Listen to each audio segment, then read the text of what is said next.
Don't touch my car. That's what the billionaire yelled at me as blue-gray smoke bled out of his $4.2 million hypercar, curling into the winter air like a flare for vultures with camera phones. Here's the punch to the gut. When the one thing you were born to fix is right in front of you, and the world has decided you don't look like the guy who gets to fix it, what do you do? If it were you, what would you have done? My name is Thomas Johnson, and depending on which version of me you met, I was either the most reliable thermal engineer in the room, or a man who sleeps behind an abandoned machine shop with a tarp and a backpack. On paper, MIT 3 degrees 7 patents, space tech and aerotech on my resume. In reality, library showers, public restrooms, a volunteer class at the shelter where I teach kids why heat behaves like a living thing if you listen closely enough. You know what I mean? That morning started like all the others. I've survived, not lived. Wake before the sun, fold the tarp with the same care I once gave to cleanroom procedures, wash up, brush head for the library when the door clicks open. Routine keeps you sharp when shame tries to make you dull. On the walk I heard it. A rhythm I knew too well, except wrong. The quantum apex, 17 in the world, usually purrs like a violin tuned by a god with a torque wrench, but this one coughed in the undertone, a tiny stumble under the melody. To most people it was just a sound. To me it was a message.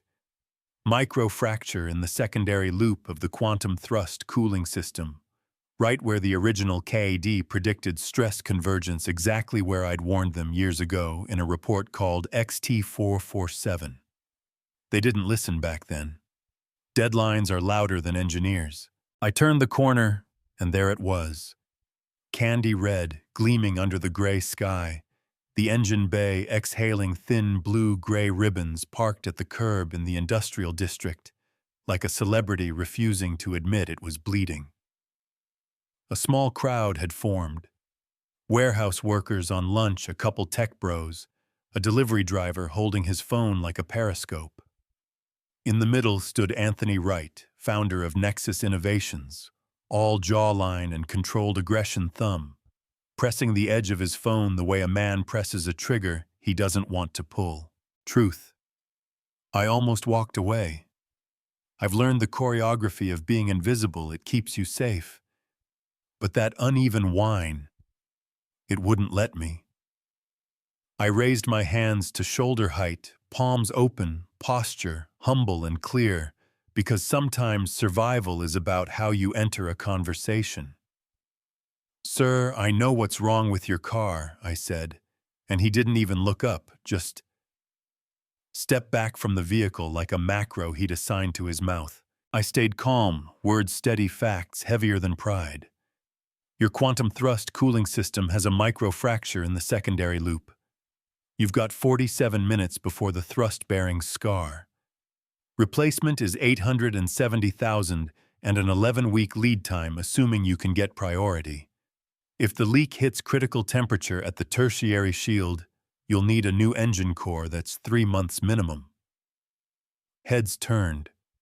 Someone muttered, "How would he know that?" And someone else laughed because laughter is easier than being wrong in public. Anthony finally looked at me. Not at my eyes, first at the beard, the bag, the thrift store jacket, then the eyes. And there it was, the flicker between suspicion and curiosity. "And how exactly do you know any of this?" he asked. Pattern interrupt. I gave him the sentence that always tightens a room. "Because I helped design the prototype cooling system it's based on," I said. "Patent AT5729QX, my name's on it." QX. Yeah, that happened. Security stepped between us like an automatic door. Private campus SUVs, 2 men with the posture of contracts, one with a buzz cut, who introduced himself as Reynolds, without giving me the courtesy of eye contact. "Mr. Wright, do you want us to move this gentleman along?" he asked, already sure of the answer. The crowd angled for the best shot. The hypercar purred, coughed, purred the smoke a little thicker, a little bluer, telling a story only a handful of people on the planet could read. Here's where I give you the choice I gave him. Do you gamble on a stranger who speaks your secret language, or do you follow the handbook and watch your engine eat itself while the authorized truck finds the right exit? Do you think that's fair? I said. Let me prove it without touching a thing. I pointed through the vent slats, explained the three-tier cooling. Primary loop, taking the broad load, secondary with the nano coolant, protecting quantum stabilization, tertiary absorbing the worst spikes.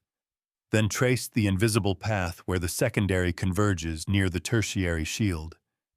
Your smoke is blue-gray because the nano coolant is vaporizing on contact with the thermal shielding, I told him, and your diagnostic is about to chirp a 45-minute countdown. The car chimed 30 seconds later. That got his attention. He was trapped between two clocks, one hanging off his belt in plain view, the other one ticking inside his skull, where investors and reputation live. He started to bend, then the buzzer sounded again, this time in a suit. Tech campus executive security had arrived with more bodies and more rules. Mr. Wright Reynolds said, "We've had 3 industrial espionage attempts this quarter. We can't allow unauthorized individuals to access proprietary technology. This person has no credentials." That's the word, right? Credentials. The key that opens every door except the ones built to lock people out no matter what keys they bring. I could have argued until my lungs gave out. Instead, I aimed for the only voice in the city that could end the discussion. Call Dr. Eleanor Chen at Space Tech. I said, calm as a metronome. Tell her Thomas Johnson is here. The crowd did that collective inhale people do when something real might happen. Anthony hesitated, then dialed, and I watched his face do the math of recognition while he listened. Small smile, eyes closing in relief, surprise giving way to respect. The twist landed clean. He put her on speaker. Thomas Johnson. Is that really you? Eleanor said, vector straight into the past. Let him fix it, Anthony. If Thomas says he can, then he can. One sentence, 4 years of exile overturned the whole street scene, tilting on its axis, while Reynolds reset his posture to something closer to cooperation. Someone in the crowd whispered, "No way," and someone else lowered their phone because the ending they wanted, the messy one, wasn't coming. 20 minutes, I said, basic tools from your emergency kit, and 1 item from the convenience store across the street. Anthony's eyebrows moved half an inch, which in Billionaire is a full nod. What item, he asked, and I did smile then just a little. Stettler. Mars Lumograph 8B graphite pencil, I said. The delivery guy laughed out loud, then the laugh died when I didn't. Anthony pointed at his guard. Go, he said. 2 if they have them. Stick around because what happened next will blow your mind. The hood rose with a soft hiss, a theatrical whisper from a machine that expects white gloves. The emergency kit was sleek and useless in the wrong hands, perfect in the right ones. Field sealant, reserve, coolant, modular tools, gloves thin enough to feel. I asked for 3 phones for light palms extended, and screens appeared like fireflies in a jar. The pencil arrived 8B soft and dense, and I cracked it open, shaved the graphite into a powder, mixed it with the sealant to create a paste that would bond with the proprietary alloy of the secondary loop. Physics doesn't care where the bench is, curb or lab. Real talk, I said quietly, not looking up, because if pride is a blade, then truth is the whetstone. I'm not homeless because I forgot how to think. I'm homeless because a company overrode safety protocols, blamed my team when it blew, and the rumor outran the retraction. Add a hiring pipeline allergic to gaps, and a face recruiters say is not a cultural fit. And here we are. Anthony didn't argue. The car chimed again. 12 minutes to failure. I found the access panel, eased it away, and there it was. The hairline a whisper of a crack pulsing like a gnat under glass. I cleaned, applied the graphite-infused paste in a precise bead, waited for the set, vented the contaminated nano-coolant into a makeshift container I fashioned from the tool case.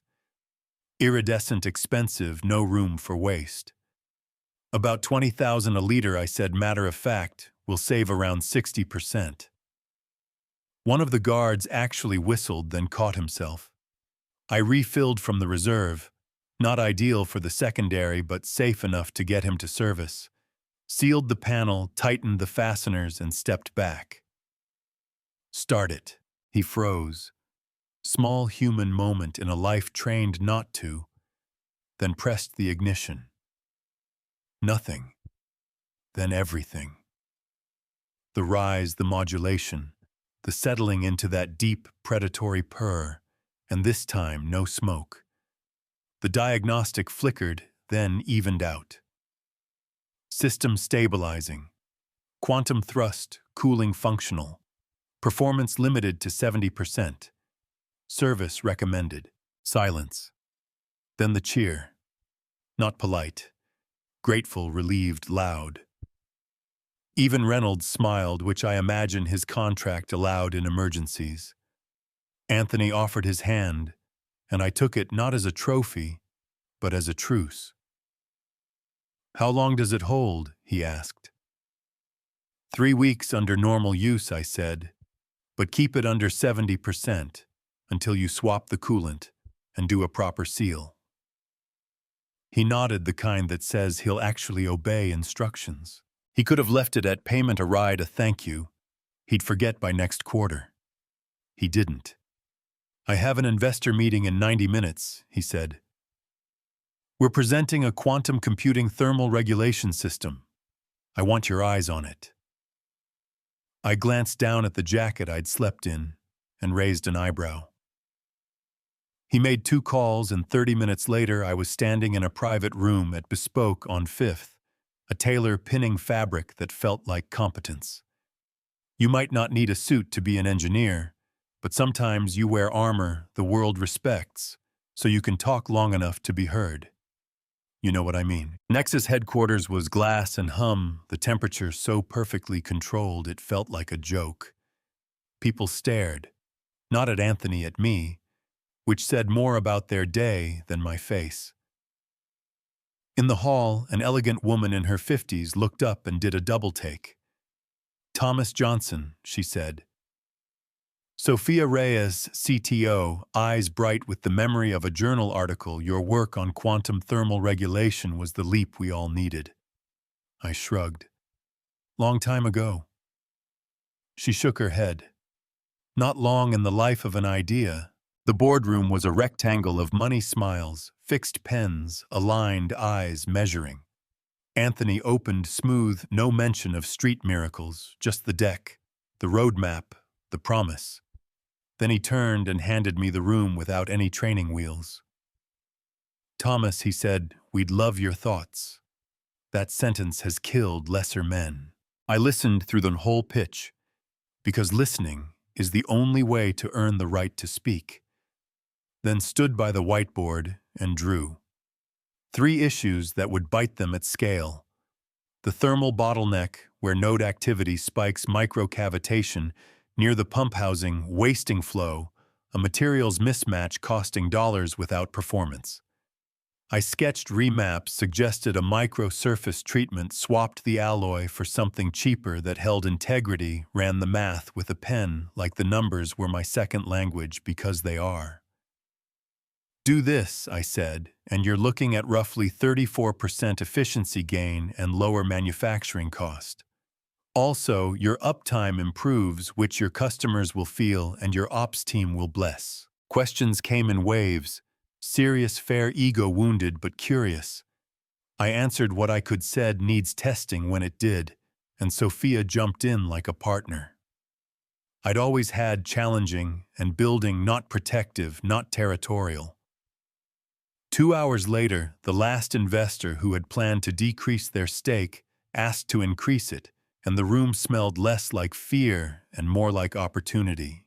After the door closed and Anthony sat across from me like a man who'd decided something.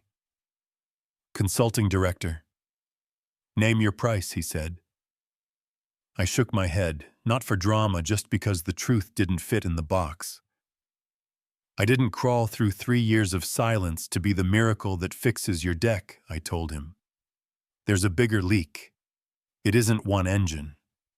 It's a system throwing away people like spare bolts because they don't look like OEM parts." I pulled folded sheets from my inside pocket, creased annotated written on library tables and shelter desks, a half-dozen patentable ideas I'd been forced to carry in my head because no one would give me a bench.